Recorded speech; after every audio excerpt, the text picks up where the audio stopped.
What's up, everyone, and welcome into the Buffalo Sports Collective. It is Wednesday, July 29, 2025. As always, I'm PK alongside my co-host Phil. Episode 373. Remember, you can follow us on Facebook, Instagram, Threads, and TikTok at Buffalo Sports Collective, and on X and Blue Sky, Buffalo Sports Co. Don't forget to follow our channel wherever you listen to podcasts. Check out our website at buffalosportscollective.com.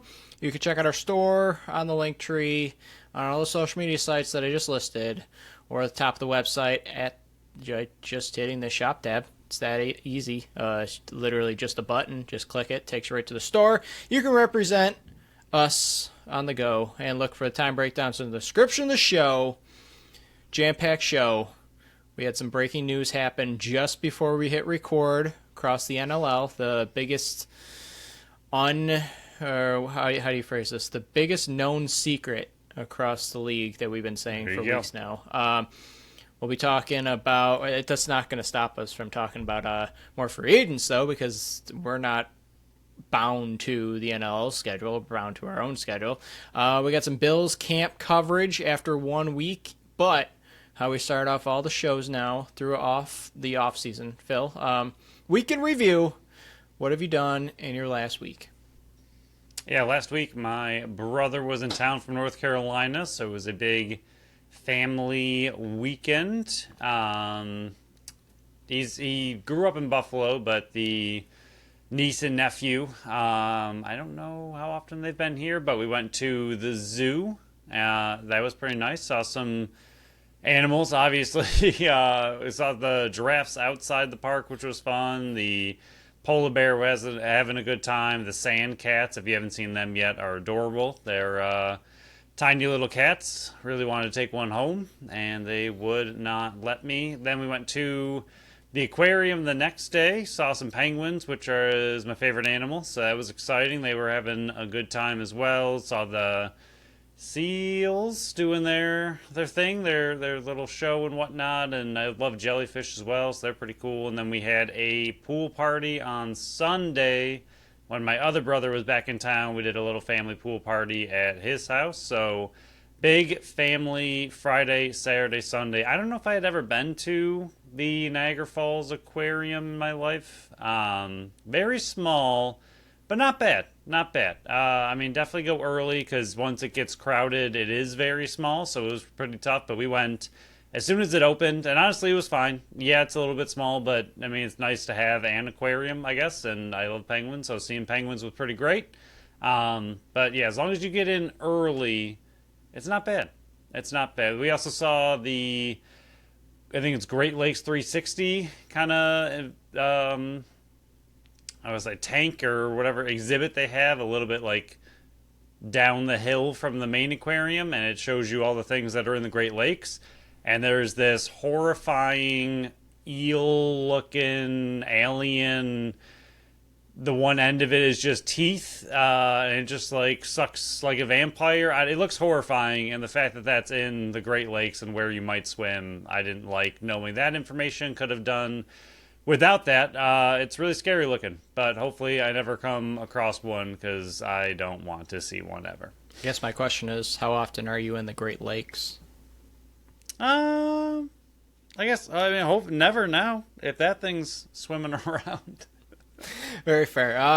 Let's see. Planted grass and all the dry spots around my yard now. Great time to do it. As you can tell, I'm sweating again. I have an AC up here, but for some reason, I had it running for 2.5 hours. It is still freaking hot up here now. Now that's off because we're recording. I might have to pop it on and just deal with the background noise. I don't care. I'll just edit it in post. So we got that going. Grass is popping up. That's looking good. I bought a 4x8 trailer because now that we have a farm, we need to start acquiring this kind of stuff. Got it on the cheap. I acquired a wood chipper from my sister-in-law. They weren't using it, so we were like, hey, we need a wood chipper, and they're like, take it. We don't want it anymore. So we got a wood chipper. That's the best way to get things. Yeah, I'm going to try to work on some of the brush that we chopped down recently. While we were there at my sister-in-law's house, Brooke's sister, cookout. That was fun.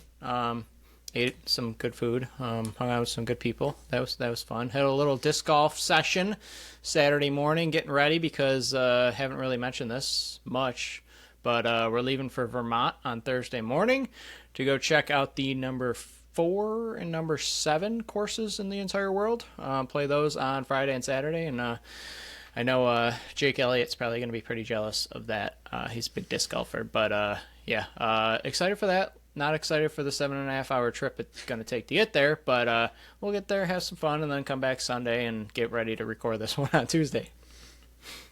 I like it. Yeah, I saw the trailer. That looks pretty nice, and always nice to get it on the cheap. And it's going to be interesting to see you slowly acquire all of your giant farm adult fun toys that you get to have when you have a giant farm. But also, if I need anything moved, you're the guy with the 4x8 trailer, so that's also great for me. I didn't realize how tiny it was behind the truck. I didn't see it the whole way home. Like, I figured it was still back there, and I saw it around turns. But other than that, you can't see anything back there. So if you're just going straight for a while, and then all of a sudden you pull in, you turn, you're like, oh, it's gone. Yeah, I lost it anymore. about 6 miles back. Oh, well. That's money well spent. But let's dive into what money is buying, and that is at least an attempt at a Super Bowl championship, the Buffalo Bills. Camp is about a week in. As you know, we are not big-time Bills coverage analysts that create content over and over because there's millions and millions and millions out there. There's even people that have hissy fits that don't get credentialed. That was a fun trip that I stayed up way too late looking at people freak out about credentials. We get credentials for the Buffalo Bandits. Really appreciate it. Really love it. But we did this for 2 years before having credentials. You can do a lot of stuff without credentials. It does help getting access to things that normal people don't get access to, but it's very capable to have successful content without credentials. It's okay to calm down. That's fine out there. You know who I'm talking about, even though he probably has no idea we exist, and I don't really care. But Phil, is there a guy that stands out to you that has shined so far on the offensive side of the ball? The Bills do not have a preseason game this coming weekend. It's the Chargers and somebody else playing in the Hall of Fame game. I don't even know the other team. But they play the following Saturday versus the Giants. So we're talking about defense next week. But who is somebody that shined for you so far 1 week in of training camp for the offensive side of the ball? Honestly, there has not been much for me. You took, I think, the main one that is making some noise in camp, which is fair. But to me, the Bills' offense, I mean, it's always been a weird one. It's the everybody eats kind of mentality, which makes it really tough to see if anyone's truly shining, especially in camp. But honestly, more than anything, it seems like the injury bug is shining very bright so far. Kincaid, I know he came back, but he was injured. Moore, who I don't want to say I'm thrilled about Elijah Moore or anything, but I was interested to see what he could do for the Bills and maybe make some noise as a part of the everybody eats mentality for the Bills offense. He could make some plays here and there that help the Bills have a successful season. He's injured. I don't know. It's just been a weird start. Coleman had a very rough early camp, but it sounds like he's getting back on the right track. So I guess for now, even though I don't think I'm necessarily pumped about what I've heard about Coleman, it seems like to me he's someone who is starting to get back on the right track. I know he started off a little bit rough, but now it seems like he's starting to make some highlights and just moving himself forward and trying to take that year 2 step. From a personal standpoint, I don't really know how high the expectations are for him this year, whether it be a true year 2 breakout or what he's going to be in this system, what he's expected to be as an NFL talent. But it sounds like he is back on track and headed in the right direction to at least have a positive step forward from what he did as a rookie. So far to me, I guess Coleman would be the one. I mean, I think more than anybody, all eyes are on him because he was the big draft pick from last season. So I think with the pressure that he has on him, he is starting to put it together again and get back on track in training camp and take those steps forward toward the season starting. Yeah, I like to take training camp and preseason and everything with a very big grain of salt. Last training camp, it was Chase Claypool. Could he be the next guy? And he never is. There's always a few guys that stand out full competition, and it's like they never really pan out to anything. I mean, remember who was that guy a couple of years ago? He was a wide receiver, didn't make it on one team. I'll have to go back and try to figure out who the heck it was. But there's this whole big, bravado over him, and he ended up just on a practice squad, and I don't think he ever took a snap at the Buffalo Bills. So just relax. There's tons of hype out there. Temper your right now, it expectations. seems like the wide receivers 6, 7, 8, 9, and 10 that are just happen to be on the field are the ones making some big plays and some noise, but realistically, like, they're not gonna be on the team. Yeah, there's a handful, if that, of spots open on this team. That's one of the advantages and disadvantages of following and covering the Bills is not a ton of big-time conversation pieces, at least if you're taking it seriously. I went Josh Palmer. I think I was higher on Curtis Samuel last year based on the contract that they gave him, and he seemed to be kind of quieter because I think he got signed and then the whole Stephon Diggs situation, and then that took the bigger light, and then he got hurt and he wasn't really coming back and he didn't really shine until the end of the season. I'm going Josh Palmer because they gave him a contract, pretty decent one, and this team, as you mentioned, is everybody eats, so there's not going to be this big-time star. If you're like a fantasy football player, there's not going to be any big-time players besides Josh Allen and maybe James Cook. But the connection that it seems that Josh Allen and Josh Palmer are having, I think he could play a decent role in this offense. I'm not saying he's going to get 1,000 yards, 70 catches, 10 touchdowns, anything like that, but if he can add another element on the outside that Keon Coleman wasn't last year, or Mac Hollins wasn't last year. The onslaught of wide receivers that kind of underachieved, the Dalton Kincaid's on the inside that, he didn't take that next step that everybody expected him to do in the sophomore season.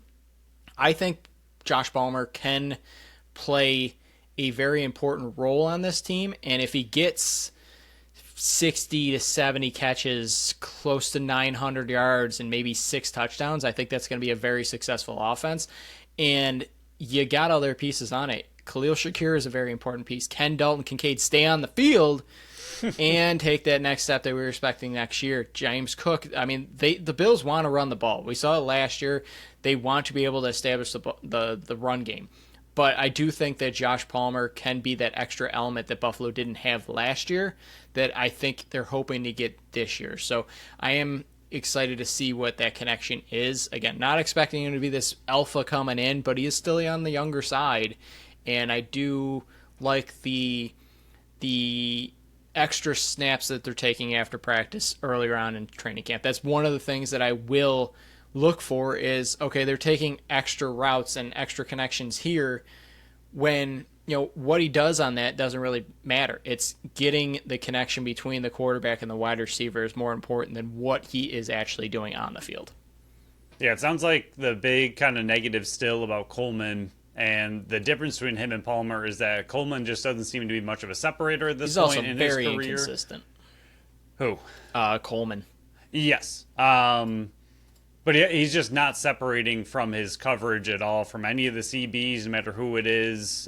He's up against. He doesn't really seem to be pulling away in any kind of way. It seems like early in his route he's doing well, but then as he gets downfield, the cornerbacks are able to catch up to him, and then it's just a 50-50 ball, which is what he is very good at. But that's the element that Josh Palmer adds to this team that a Keon Coleman necessarily doesn't have, is that separation ability. Palmer has the speed to make that route get open and stay open for a big arm like Josh Allen. So like you said, I don't think you're going to see a 1,200 guy with, 110 catches by any means, but he can be that field stretcher for Josh Allen to, run the ball, and then all of a sudden get Palmer open deep for a big touchdown. Like you said, he might get near 900 yards, even if it's not on, 70, 80, 90 catches. That doesn't necessarily matter with the role he's playing. So it does seem like he's been a pretty good addition. Again, I'd like to see a Kincaid take the next step forward, but he's been injured already. He was injured last year, so it's more about health. And then same with Elijah Moore. I'd love to see what he can do for this team, but he's also currently injured. So sadly, there's not as much. I mean, there's not going to be with an everybody eats kind of offense again, but there's not as much hype around the Bills offense as I would like from some of the new guys they brought in, or from guys like Coleman or Kincaid taking that next step forward. But I do think so far Palmer is kind of the winner of the early training camp hype. Yeah, we'll go over defense next week, but God, just stay on the field. Every snap has just been another injury, and the biggest one right now, and maybe people will know before we do right now, recording Tuesday night, is Max Hairston. That was non-contact. They were messing with his knee. Not a good look. Not a good. Even if it's not long-term, as a rookie, you just don't want any setbacks. You saw what happened to Cole Bishop last year, where he missed this critical time. This is critical time for the rookies, and if you're missing time, not good. It takes you that much longer to get up to NFL game speed and get going. So. One benefit is Trey White sounds like he is playing very well and was going to win that competition, at least 1 week through early on so far. So we'll move on. Buffalo Bandits. We took care of the defense in transition last week, and we've been saying for a while now, what we're going off of right now with these free agents is based on the current CBA that's there and that Rochester's remaining in this league.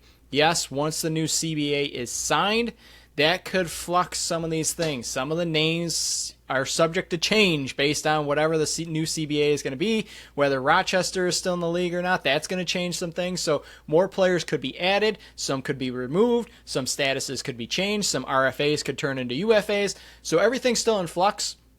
We're just trying to give you content because the league doesn't. Nobody else seems to want to be doing it. We're like one of two podcasts that still talks lacrosse in the offseason. So we're just trying to get the conversation started. Whether you like it or not, we're not going anywhere. But again, these names are subject to change. We're just going off the information that's there. And one bit of information that did get shared by the league, finally, that free agency, again, this is the worst kept secret in the entire league. Free agency is getting moved once again. I think this is the third time in the last 4 years because they did it in 2022 when the CBA wasn't signed. That was pushed to the 15th. Last year, when Panther City situation, the free agency got pushed twice. I think the first one was 2 weeks to the 15th. And now this season, again, pushed to the 15th. Not complaining whatsoever. Completely understand it. Fully expected this. Even Jamie Dowick fully said on Lax Class that this was going to happen. Not shocked whatsoever. It's 2 weeks. Not reading into anything. I'm not even saying that CBA is close to being signed. This just seems to be the NLL mantra of pushing it 2 extra weeks. If it buys them 2 weeks to get more conversations going with a new Rochester owner, worth it. If it gets the CBA talking and players more motivated or the owners more motivated to get a new CBA worked on, fine. Don't really care. It's just I don't understand always waiting till the very last minute to do it.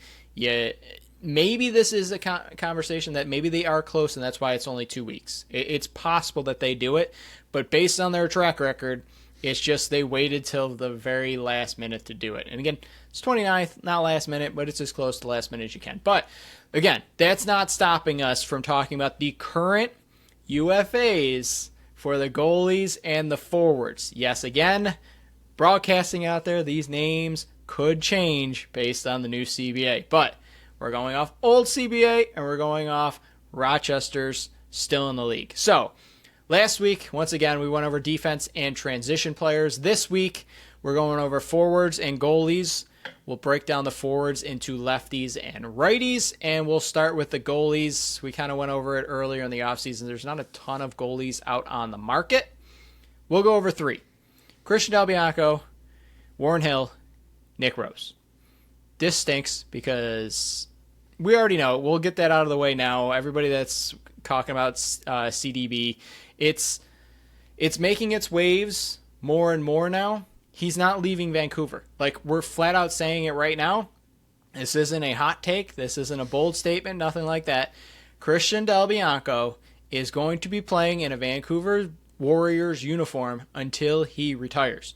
Regardless if he ever reaches UFA status again, he's not leaving Vancouver. There's no reason he sat out of Calgary if he, last year for 10 games, 12 games, just to get to Vancouver to go sign elsewhere. Vancouver's not letting him out the door, and he doesn't want to go out the door. So Christian Del Bianco, that's the easiest. And again, worst kept secret in the league. He's not leaving Vancouver. Get it out of your heads.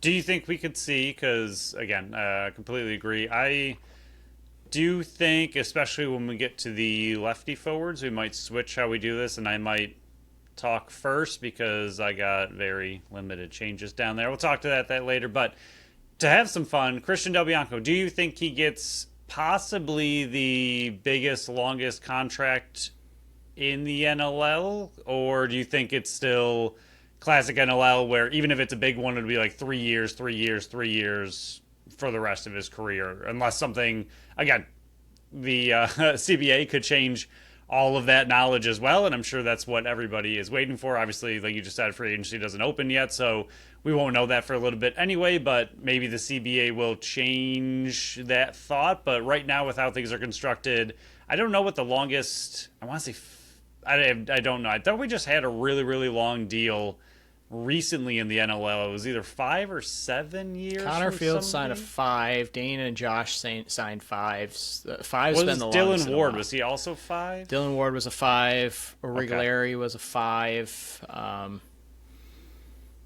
guess, do you see a 6? I'm going to say that Christian Del Bianco is a smart businessman.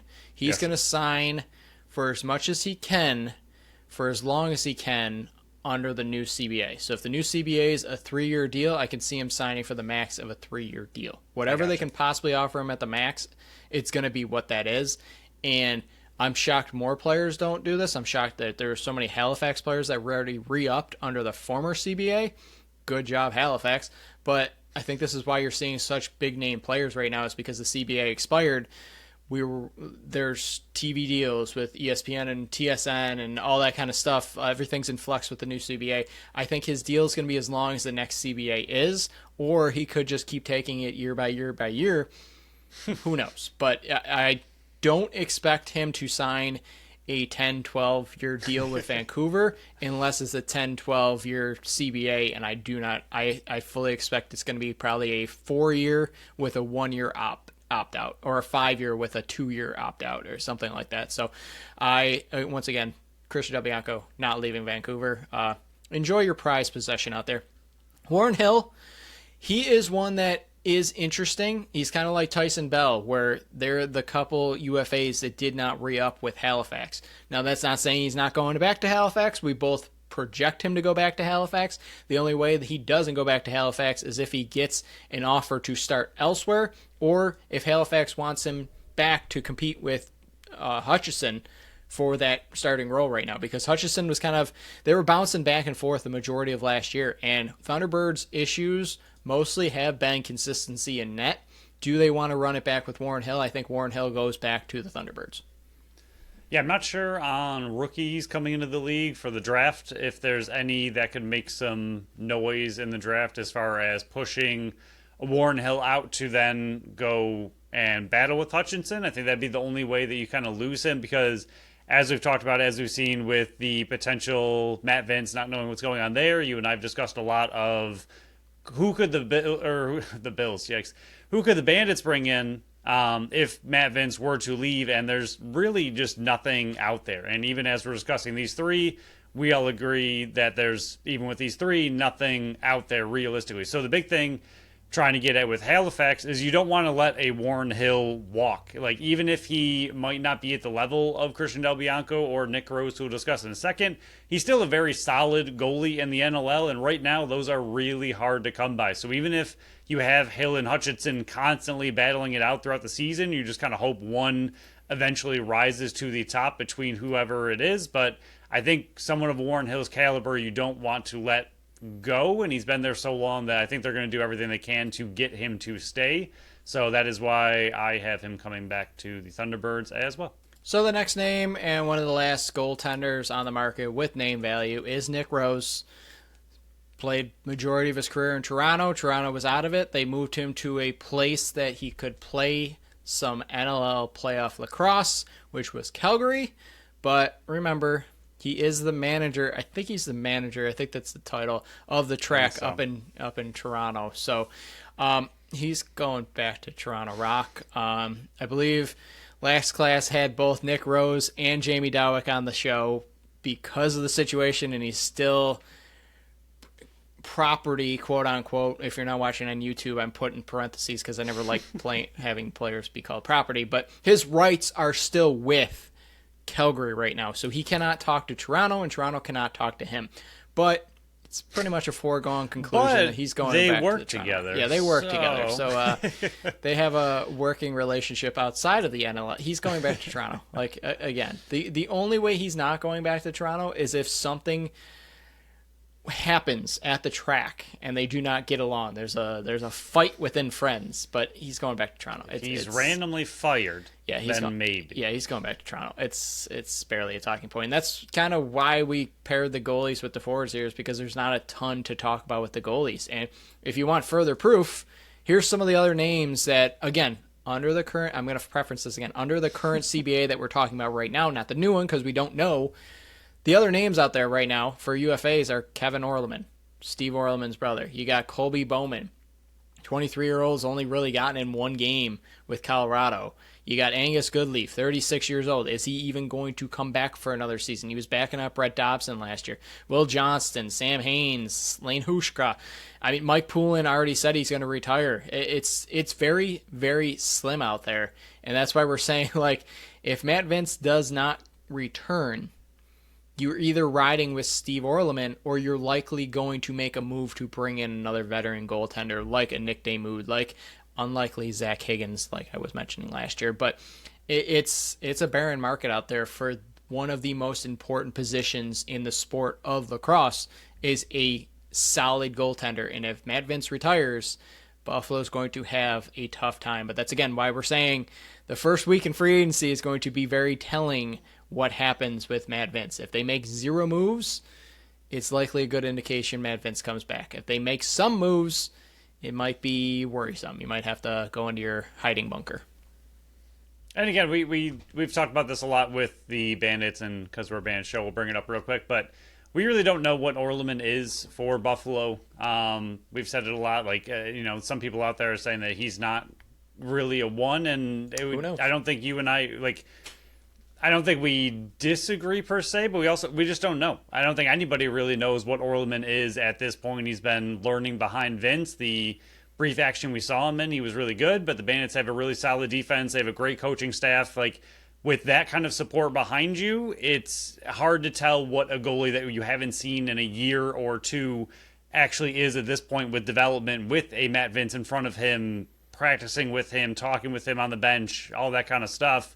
You don't really know what he is at this point, and it's impossible to really judge him until you see him as a starter in 3, 4, 5, 6 games to really get a feel for what he is. So I know, yes, we'd probably like to bring someone like a Damoud in through a trade or something to that aspect, or whatever happens if Vince doesn't come back. You and I see them bringing in some kind of competition to have a more veteran backup or simply competition for Orleman. But to say that Orleman's, not it, I don't think is fair to him because nobody knows. I mean, the Bandits know. They see him practice all the time. They know what they have in Orleman. But as a fan perspective or as an analyst perspective, that pretty much is all behind closed doors because we haven't seen him play in a true regular season game or a stretch of regular season games in quite a while. So to simply sit here and say, oh, he's a backup, he's not the answer. He could be. I mean, we don't know. Yeah, the last time we saw him was behind a very, very, very bad New York Riptide defense. Yes. Not going to hold that against him. So, right. Yeah, it's been a while since years ago at this point. Yeah, it's been 2 full years without meaningful starting action besides they had one off game and then the one sub in when Devlin Shanahan struggled. And he did okay. He did okay. So we'll move on to our first and final sponsor of the show, Tap That Tap Room. Tap That Tap Room is at 363 in Delaware. I can't find it on the sheet. 363 Delaware Street in Tonawanda, New York. They are Buffalo's first women-owned self-pour bar, offering 30 consistently rotating taps with a variety of beers, ciders, seltzers, sours, and malt beverages. Phil's a little flustered, but Tap That Tap Room is never flustered with their schedule that they have every week. Today, Wednesday, if you're listening to this on Wednesday, obviously it's today, the 30th, they have trivia with Geeks Who Drink starting at 7:30. That's a weekly tradition, as is Thursday, the 31st. It's Thank You Thursdays. First responders, military, and teachers get 10% off their tap Friday, 3 to 7 is my favorite time of the week at Tap That Tap Room because the whole beer wall is discounted. Go find your new favorite at a discounted rate and then suck up the drink that's in your cup. Stick around right after 7 to 12 a.m. for DJ Nightlight. It is going to be an absolute party there. Then Saturday, the fun continues with live music from Sonic Legacy. Do not forget, the patio is open. The weather is nice. Take in these days, even though I'm sweating here, these days do not last very long in Buffalo. Go drink some patio bevs. I absolutely love it. And don't forget, they have the ability to host private parties. So if you do not like people like me, rent out the whole hall. Rent out all of Tap That Tap Room. You can do it. You can only bring in certain people if you want. Kick out everybody else. Or just yourself. Yeah, I was just going to say the same thing. Or just have it all to yourself. Sit on the patio. Sit on the inside. Whatever you want to do. They have Honestly, the ability nice. to do it. Find out what else they got coming up because it's busy. Check out their Facebook page and find out what's on tap and what's on deck. Check out tapthattaproom.com. We'll move over to the righties. It's full of talents. There's so many talented forwards out there right now. And again, a lot of it probably has to do with the CBA. But there's so many players out there that cannot even be franchised. Joe Rezateris, Keegan Ball, I apologize, Curtis Dixon, Robert Church, 4 big-time names on the righty side, and all of them cannot be franchised. Phil, I think we've kind of went over it multiple times. Last year, only 18 players even switched teams. So it's not like this whole list that we're going to go through, we have changing teams. We actually have the majority of them going back to where they once played last year. We'll start with Keegan Ball. I think we both believe fully he fits perfectly in the Kurt Malowski system. He went ham last year. I thought he should have been a bigger conversation piece for the MVP because as much as we like to joke that Christian Del Bianco comes in and fixes the offense, Keegan Ball exploded in that second half, and he was an MVP type of player. He was one of the big reasons why I was worried Buffalo was facing Vancouver because you had to figure out Keegan Ball. Buffalo was able to do it, but I think we both agree he's going back to Vancouver because he fits that system perfectly. Yeah, we've talked about it a lot. I think as of right now, and we'll talk about it again in a moment, but between especially the Rush and Vancouver, like anyone who's already there is going to want to stay in those two organizations. They're just building everything correctly right now. So he is obviously a massive part of that team. And like you said, with MVP, if he wasn't on their offense already struggled quite a bit last season. So without him, if you take him away and why he could have easily been MVP of their team, I don't think their offense really exists outside of him last year. Yes, there's other players on there that are decent, but everything funneled through Ball. And I think if you take that away like the Bandits did and were able to, that's when the rest of the offense kind of disappeared when you were able to remove him from the equation. And I think that kind of shows you how much of an MVP he was to his team and absolutely going right back. The next name, Tom Schreiber, another player that was not able to be franchised. He was hurt, and that's a big reason why Toronto didn't even bother looking to move him. But his biggest issue, and we both have him going back to Toronto. Don't get your panties in a bunch here, Captain America. I think his biggest issue recently is staying on the field. And in the PLL, which he plays in, I believe he was on crutches last week.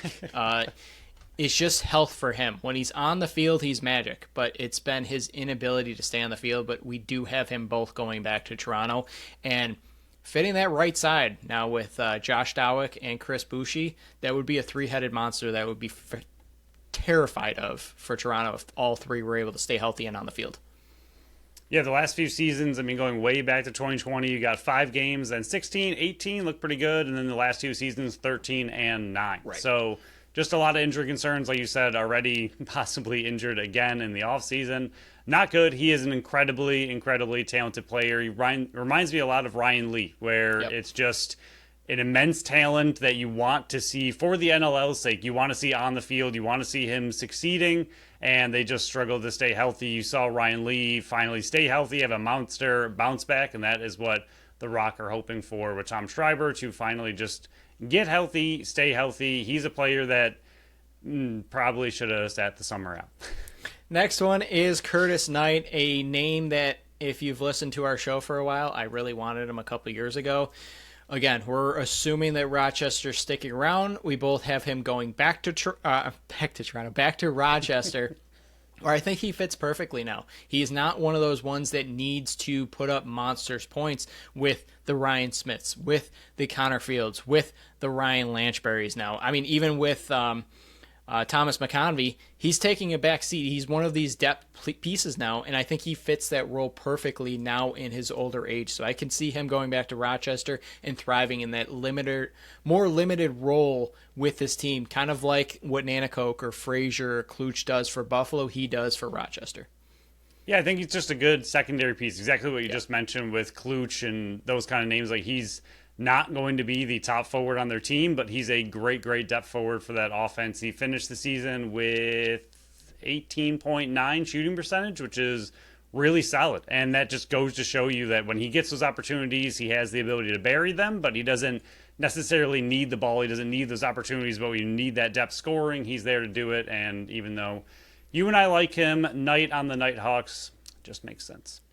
Next name is Phil Caputo. You remember he played for Panther City, was drafted by Philly, and we both have him going back to Philly. I think this is more of a role where he's going to be asked, because of what we're going to be getting into in a little bit here, at least for me, he's going to be asked to step up into a bigger scoring role for Philly next year because of what they're going through right now. They have Caputo. We'll talk about him in a second, but they also have Joe Reseteris. They have Mitch Jones, all UFAs. I think Phil Caputo goes back to Philly and takes a bigger role with that offense that's going to be needed with, I'll tease it, with some vacated points going out the door. Yeah, the Philadelphia Wings, they, especially on offense, are already hurting a little bit. But in general, they just are going to be one of those teams, to me, in the offseason that needs bodies. And Caputo is one of those, like you said. Does he have the ability or opportunity to possibly step up in that system and play a bigger role? I would say yes. But either way, I think the Wings need to do everything they can to re-sign most of their offense if possible, but if not, I mean, there could easily be some big names out the door for Philadelphia. So I think any of their secondary pieces that can step into that bigger role need to be maintained and stay on that team. Yeah, I don't know, everybody listening is going, you haven't changed any of those names yet. Or we're saving those till the end here. All these names that we're going over right now, we have going back to the team they played on last year. And one of the names that has stuck out to multiple Buffalo Bandits fans for a few seasons now is Zed Williams, the righty forward from Colorado who did get hurt last year. We both have him going back to Colorado. And this is not us hating the idea of bringing Zed Williams to Buffalo. It is the simple fact of, where does he fit? And that's been the question that we phrase back for the people that say, hey, bring Zed Williams in, is where does he fit on this offense? Unless Buffalo goes through a major shakeup, even if Kyle Buchanan does retire, we mentioned this before, you got Nielsen in his wings. That's already 4 guys there, because I don't think you're going to want to send out Chase Frazier. Dane Smith's not going anywhere, and I don't think you're going to want to get rid of Teo Nanticoke. That's 4 bodies right there. And even if you're saying, okay, bring Zed Williams in, Zed Williams plays a very similar game to Nanticoke. That means they're going to take it away from each other, and you're leaving Nielsen on the bench for one more season. So I just don't see where he fits. I think he fits perfectly in Colorado, and he won a championship out there. I'm not saying he doesn't want to come to Buffalo and win a championship in front of friends and family, but I just think he fits better in Colorado, and I think Colorado values his services. He just doesn't fit with what Buffalo has right now. And again, unless Buffalo goes through some major switch-ups on the righty side of the ball, I don't see it. Yeah, he's a pretty good comparison to Gronkowski for the NFL, where homegrown talent, but that doesn't necessarily always mean they want to go home and play for that team. And again, like you said, I don't think it's that he hates Buffalo by any means or just would refuse to play for the Bandits or anything like that, but he and Buchanan play wildly different styles, but him and Nanticoke, like you just mentioned, play very similar styles. So what he brings to Buffalo is already in Buffalo, and you don't want too many of that style of player because then they just cancel each other out. And the blend and mix that the Bandits have right now is exactly, I mean, it's literally won 3 straight championships. Right. So it's what they're looking for, it's what they want, and it's what they have. So like you said, unless there's some major shakeup on the right side, like a Nanico going out for whatever reason, I don't think Buffalo has any interest in removing Nanico from their team. I think that's the only way you see is Ed Williams play, but he also, like you just said, has played his whole career pretty much in Colorado, won a championship with them. I think he really likes everybody out there as well, so could easily see him going right back to Colorado. So this next name, we went over one of his brothers last show. It's Miles Thompson, another player that's been having issues staying on the field. If he does come back and he does not retire, it's going to be in Georgia. But I could see Miles Thompson hanging it up after another season where he was having trouble staying on the field. He's still got the touch. I mean, he had that big-time goal, which I think it was against Toronto in overtime, where he basically scored from behind the net off a pass from Lyle Thompson. But, yeah, Miles Thompson we both have going back to the Swarm unless he does decide to hang it up. Yeah, I could see him possibly trying one more shot. I mean, I feel like it's really hard. We'll see what happens with Matt Vince. But for players to hang it up, I think it's really difficult, especially when you have somebody like Lyle on that team. I think it's very hard to get away from that. Oh, I'll just go one more year. And, we'll see how next year goes. Like we were close again this year. Maybe we can run it back and go next year. And Georgia loves running it back, so maybe he will join in on that fun one more season, but we'll see. It'll be an interesting offseason for him to see if he comes back, but if he does, he's not going anywhere else. Yeah, these next 2 names should go really quick. Robert Church, we have both going back to the Rush. Last season, not this past season, but the one before it, he re-upped for another year mid-season. I think he's going to sign another deal. I think he's just waiting for the CBA to find out, okay, how long of a deal do I want to sign with Saskatchewan? I think he's sticking with Saskatchewan for the long haul. I think he's going to be a lifer. And the next one is Tyler Pace. Sorry, bud, you're getting franchised. You're getting the Christian Del Bianco treatment right now. You're not leaving Calgary. I think he knows it. I think the world knows it. This is the worst kept secret episode, Phil. Tyler Pace getting franchised by Calgary for sure. Yeah, I think the only thing, again, is if the CBA changes any of that information. Maybe that's the holdup. Tyler Pace is just fighting it and go, I do not want the Christian Del Bianco treatment. I was going to say, he's one that is going to be fighting extremely hard to get the CBA changed for this kind of situation where whatever it ends up being, he doesn't care about anything else. Just make me a free agent right now. Even if I'm the only one that becomes a free agent, and everybody else gets the normal CBA. He needs it in this CBA, Tyler Pace, free agent, and then they can sign off on it. It's probably what the hang-up is and why they had to push it 2 weeks. But, if nothing changes majorly in the CBA, he's going right back to Calgary. And sadly for him, he does not have a choice. So we'll go over the next 2 names here, and both of these names are bigger household names, and we have them going to different teams, but the same team. So first one, we'll go with Brendan Bomberry. We have him leaving Georgia, one of the very few players that is going to be leaving Georgia for us because they have so many players that they need to squeeze in the lineup. I think he's going to be pushed out, and we both see him going to the Philadelphia Wings. Again, they're going to need bodies. I could see him and Phil Caputo stepping up for the righties on that offense next season. Yep, and just like you said, they need bodies. They need some kind of talent over there. He's 30. I could see him just switching teams to mix it up for himself and go to an area where he just simply has a little bit more opportunity for Philadelphia. Still, obviously, geographically, it's something we talk about with the free agents that a lot of times they have to stay in the same geographical area, so that would fit that kind of system. I do think Brendan Bomberry might have the opportunity to just be a bigger part of the Wings offense. So the next name, Curtis Dixon, turned back the clock and was absolutely phenomenal last year for Calgary. Filthy. Was one of the big reasons why we were dead wrong on what the Roughnecks projections were. I think this is another worst kept secret. I think he's going to Vancouver. I think he wants to play with Kurt Malowski. I think he wants to play with Christian Del Bianco. He was a feature on Morning Shoot-Around. I think it just fits perfectly. I don't understand how it wouldn't happen. him and Keegan Ball on that offense would absolutely be terrifying. And as we continue, I'm scared of the Warriors. If this all works out how I'm predicting, I'm terrified. Yeah, I think he's going to the Warriors as well. I mean, he just did a 1-year stint with Calgary. I don't know necessarily. That Again, was because of a trade, remember? Remember, that was the Zach Currier trade that sent him from San Diego. Yes. But like you said, he had that monster bounce back season for Calgary, and I mean, now that it's done and he can go anywhere, I just don't think at his age, even though he's clearly still in his prime and doing really, really well, I don't think he's going to want to stick around Calgary right now with what's going on over there. And I could very easily see him going to the Warriors, which, as you already mentioned, is horrifying. So the next name, we disagree on this one, Kevin Crowley. I don't see where he's going to fit with the Warriors. I think that one of the players that Kurt Malowski was talking about when he went on his rant about you got to play my system or you're going to find your way on the bench was a Kevin Crowley.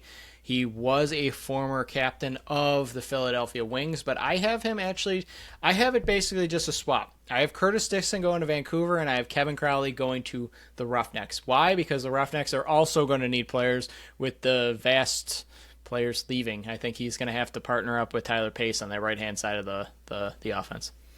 Yeah, like you just said, he's played a lot of his time over in Philadelphia, so maybe he could go back there. But at this point in his career, 36, I don't see him going to Philly. I think that's the thing that pushed me away a little bit from him going to Calgary is I have to imagine at this point he's possibly, if possible, going to be title chasing the most that he can, whether that I don't really know where that lands him. If that's the situation, I'm sure he would want to go back to the Warriors, as we've mentioned plenty of times. I think they are easily a top 5 team, if not top 3 team in the entire NLL. So I think he could try to push his way back there, especially just being a veteran on the offense. Maybe that's something that they're going to value. But if they bring Curtis Dixon in, he brings that similar veteran aspect to that side. So I think he's just a very interesting name. I could see him going back to the Warriors, and if he doesn't, I don't know if the Roughnecks are really the answer for him specifically, but with where he lives and with where he's played, it seems like he could go virtually anywhere. I'm not really sure, obviously, what he's doing with his career right now, but having played in, New England way back when with the Black Wolves, then Philly, and now all the way over to Vancouver, he's been across the map as far as geography goes. So honestly, his services could be one of the more interesting ones of the offseason. Is just, I think if he's left up to whatever he wants to do and the Warriors tell him, listen, we're moving on, I think he could have a lot of different suitors looking for his style of veteran leadership. And given his past, I think he could go kind of all over the place. So we got 3 more names. These first 2 we're going to fly through. We'll give each other 30 seconds to explain why these 2 players are going where they're going. Seth Oakes, who played with Georgia last year, and Dylan McIntosh, who was on the practice squad and played sparingly with Vancouver.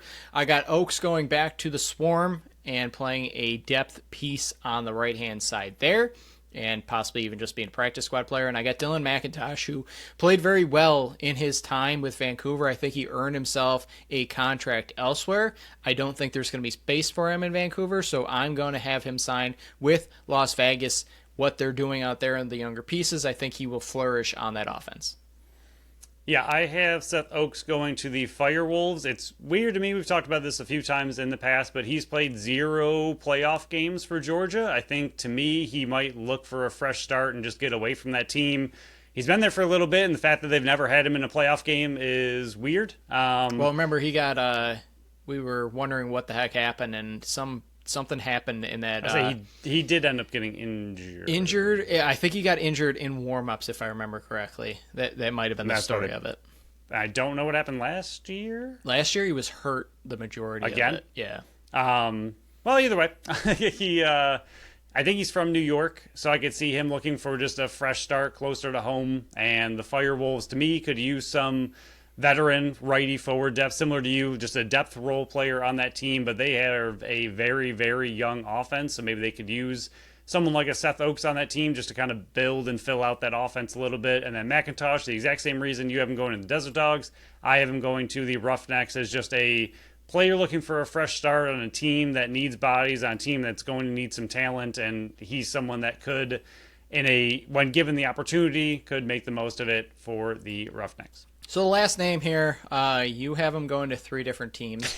I have him going to one other team. So we have him going to 4 of the 14 teams out there. It's Joe Resetarits, Buffalo Joe. I don't have him going to Buffalo because, again, he just doesn't fit what they have right now unless they go through. I just don't see Buffalo changing their offense. I have him going to Ottawa because Ottawa needs to do something, and they didn't want it to be Jacob Dunbar. It's not Connor Kiernan. Jeff Teat needs somebody, and I think Joe Resetarits would fit perfectly in a 2-man game with Jeff Teat. I think he goes to Ottawa and tries to flourish with Jeff Teat out there. Yeah, I could see that now that you frame it that way. I do have the lowest of odds to me is Buffalo. If Buchanan ends up moving on and they have that open spot, like you already mentioned, Resetarits is not that style player. He's not a Zed Williams bruiser. But I don't know if they'd really, like you said, want to mess with their offense enough to inject somebody like that. That's kind of a Dane Smith type of thing. I do agree with you, but if he said, I'm not saying he's going to go out of his way to say this, but similar to me in the Mitch Disnew rule, if he goes to Dietrich and is like, hey, give me 1 year with Buffalo, I want to play for my hometown team, now's my chance in my career. Just get me on this team. Give me a 1-year contract. Let's go for it. Let's win a championship. And then from there moves on to whatever the heck he wants.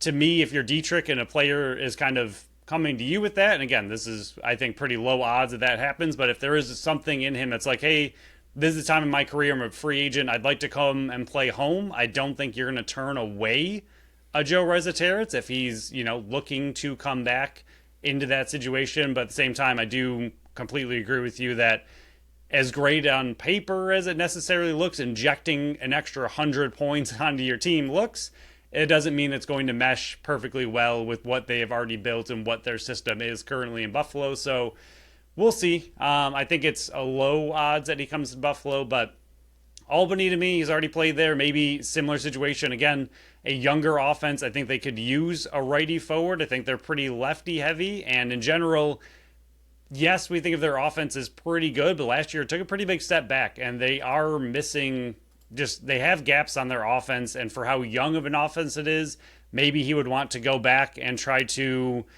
kind of finish what he started when he was there for a few years and had some very good success in Albany. I could see him wanting to move closer to home and just be back with that team and just try to be that veteran presence on a very young offense on a team that is looking like it has the potential to push for a title if they figure it all out.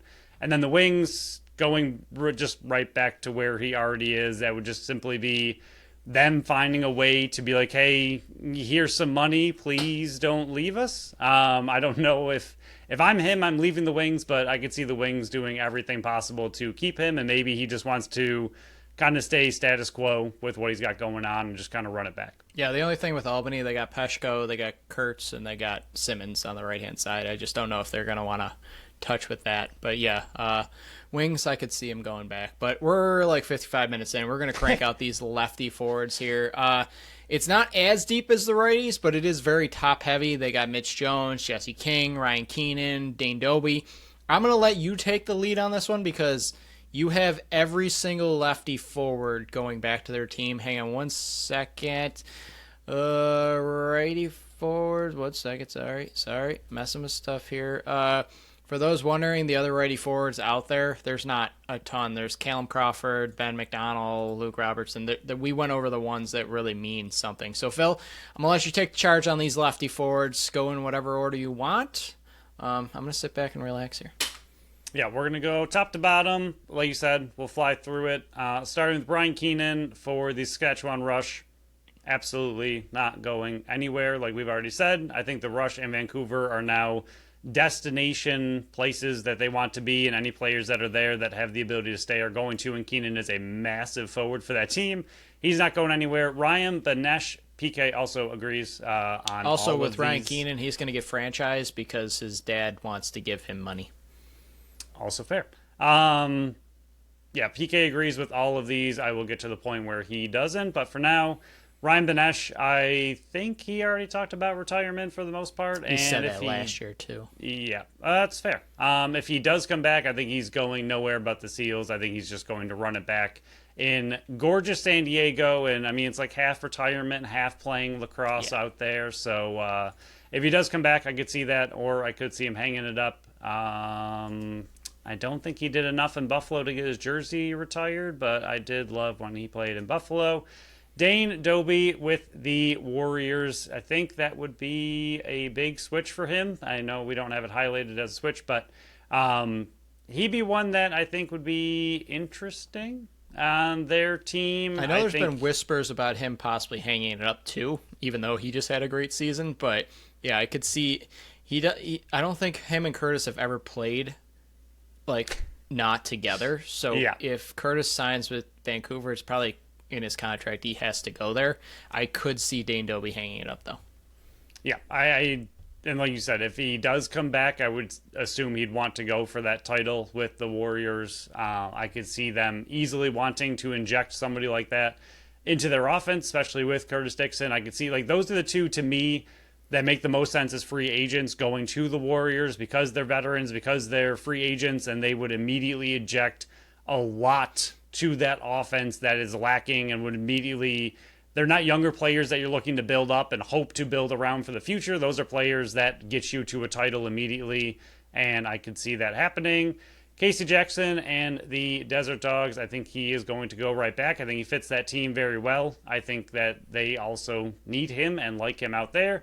Corey Small and Dan Craig, if they're both back, I think they're both going to go to Toronto and just stay where they are. I don't think they would go really anywhere else. I could see, I don't know. They might retire. I can't see Craig retiring because I think he's only 30, but Corey he's Small, really young, but small. I do see he's been taking steps back the last few years. He's kind of losing a step. I could see Corey Small hanging it up but I do agree if he's coming back, it's Toronto. Riley Lowen for the Warriors. We've talked about this a million times already. Yes, they like him a lot, and he's going right back. Riley O'Connor, there is nowhere he will not be unless he is whispering into Teet's ear. So he's going right back to the Black Bears. They apparently need him because without him on the team, Teet doesn't know how to play lacrosse for some reason, even though he's one of the best in the world.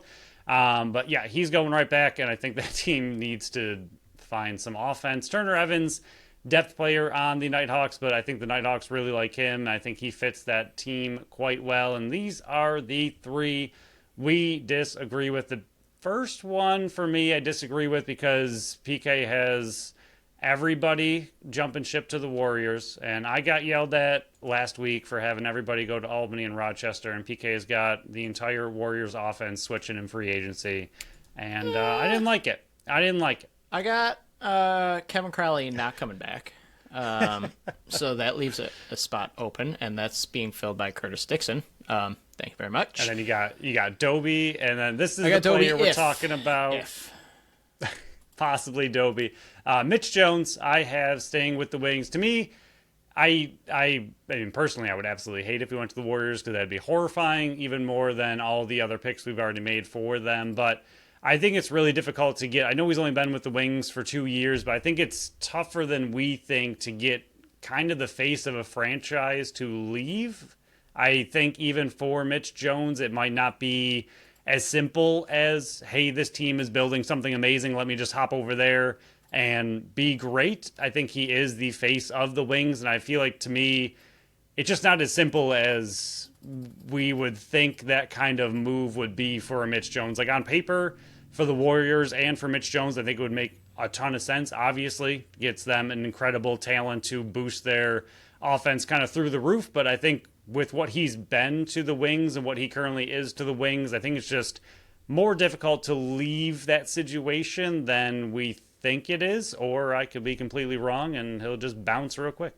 So I think Mitch Jones leaves for Vancouver because that's where he pretty much lives. He's not an East Coast guy. It makes no sense for him to go to Philly. That was more of a trade.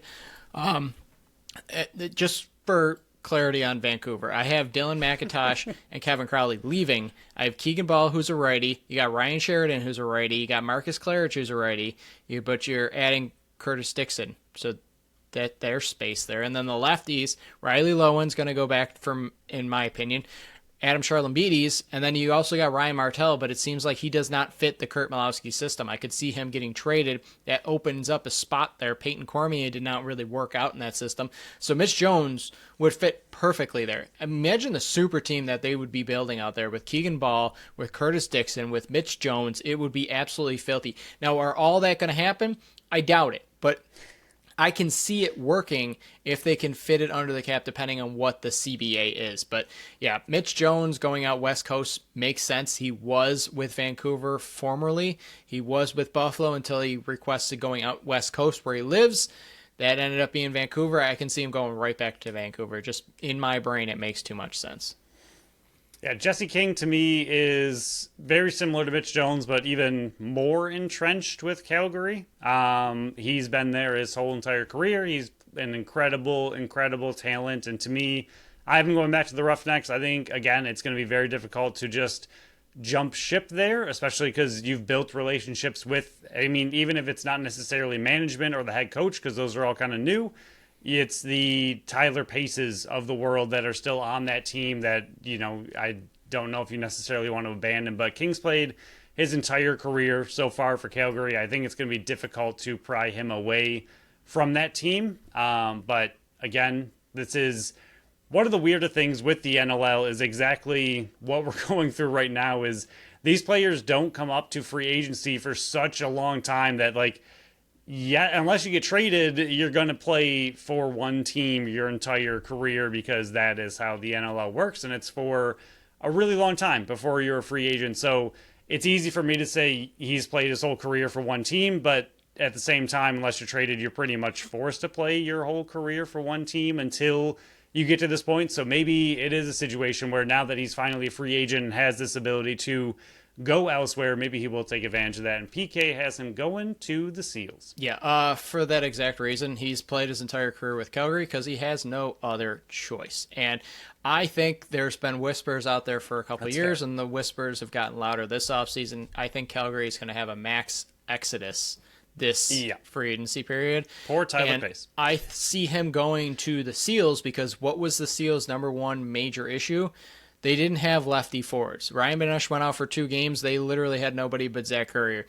He's going to fit perfectly on that left-hand side. They got Ben McIntosh. They got Rob Hellier. They got Wes Berg. And they got, why am I losing his name here? Where the heck is it? Trey LeClaire on the right-hand side. For the lefties, guess who they got? Nobody. Absolutely nobody. Dylan Watson, his rights are still there. That's a lefty. Jake Govert, I mean, he's a restricted free agent. Trent DeChico, he's more of a transition type player. There's nobody on the left side. Jesse King would fit perfectly on that left side. It just makes too much sense in my brain for him not to jump ship on Calgary and go to San Diego, who could be just a few pieces away from actually being a title contender. And the last one, Eric Fennell, I have him staying where he is. It was a trade midseason, I believe, to where he was to Ottawa and the Black Bears. To me, I have him staying simply because I think they need depth over there. They have Teat and Sundown as the main lefties on that team and no one else really behind them. And I think a player like Fennell, I mean, they traded for him for a reason, could fit just further on that left side and just add that depth that they need to that offense. Well, they would have Riley O'Connor if your system works out, and they have Tager Clark as well for the lefties. But I have him going, why am I losing it? To the Philly Wings, because they need bodies. Simple as that. He's going to be the replacement for Mitch. It sounds like I'm hating on Philly, and I kind of am, because 2 seasons now Philly we just heard them Calgary. Calgary deserved it from what I've heard. But Philly, it's just everybody believes in them back-to-back years, and we're just like, I don't see it, and it crumbled both times, and they went on that massive losing streak after you started like 5-2 and made me look like an idiot. I think Eric Fennell goes to Philly and tries to, again, I think Philly's going to have a lot of pieces that are depth pieces that need to step up into bigger roles. Will that work? We'll find out. I'm not banking on it, though, but I have him going to Philly. And that rounds out our forward and goaltender free agents. Like you said, a lot going back, but if we'll focus on PK's side of things. If you focus on PK and what he was able to do, he has 8 switching teams? Yep. 9? 8? 8 switching teams. 8 switching teams. Dobie, he'd be a switch. If he doesn't retire. 9, yeah. So 9 with Dobie if he doesn't retire and switches to the Warriors. So the 9 from this week, the 8 from last week is right on par. Nick Rose as well. He switches back as well. So yeah, I mean, we're between 18 and 19. We're on the same pace as last year. So it's not like we overdid it. It's not like we underdid it. We're like right where we're supposed to be based on last year. The average. But the big thing, a lot of big names in PK's lists are shifting around. And long story short, the Warriors would be horrifying if PK's list comes true. And the Seals, I mean, honestly, the Seals also would be really scary if they were able to add a Jesse King to that team that is already really, really good. I mean, they took the Bandits to essentially 5-3, but we'll call it 5-4 to be official in that playoff game. And if you add, 100-plus points on offense to that left side, that would be quite the boost to that team. I've been warning everybody for a while. Vancouver's going to be the Buffalo of the West Coast. Tried to warn everybody for a while. But again, NLL released that free agency is getting delayed until at least August 15th. I would not be shocked if that got delayed again. Again, no inside information. But again, these free agency are subject to change based on the new CBA and what's going on with Rochester, but we're not hearing anything, so we're going off what we currently have, and that's this. But again, names are subject to change. Maybe there's more that we can add in later on, depending on what the CBA looks like. But that will wrap up our edition of the free agency market. We'll try to cover 2 more shows before the next deadline. This is kind of what it was last year, where we're wondering what the heck's going on with Panther City and free agency, and we're kind of in flux. But we'll find some time to kill on the next 2 episodes before free agency is scheduled to be open again. But that will wrap up this episode. Phil, anything else before we wrap this up? Because last 2 episodes have been a little bit long. A lot of free agents to go over. It's a lot to discuss. It's a little more of the black and white, not as thrilling to go over, but it's a lot to go over, and the NLL needs somebody to do it, and we are those people. We are the ones that do it for the podcasting world. Last Class focuses on summer ball. We focus on NLL Free Agency and where they possibly could go. Listen to both shows. We're doing the best we can. Great. Absolutely love both their show. The morning and shoot around is back. They're sparingly back. I don't even call them a lacrosse show. They're just more comedy. I absolutely love it. But they do dig into fun stories as well. I absolutely love it. Their show is fantastic as well. But that wraps up this one. Thank you all for listening to another episode of the Buffalo Sports Collective. We will be back next Wednesday for more NLL Bandits talk and some defensive players for the Buffalo Bills as the preseason is getting ready in a week and a half. Thank you to Tap That Tap Room for sponsoring this episode and this podcast. Follow us on Facebook, Instagram, Threads, and TikTok at Buffalo Sports Collective and on X and Blue Sky at Buffalo Sports Co.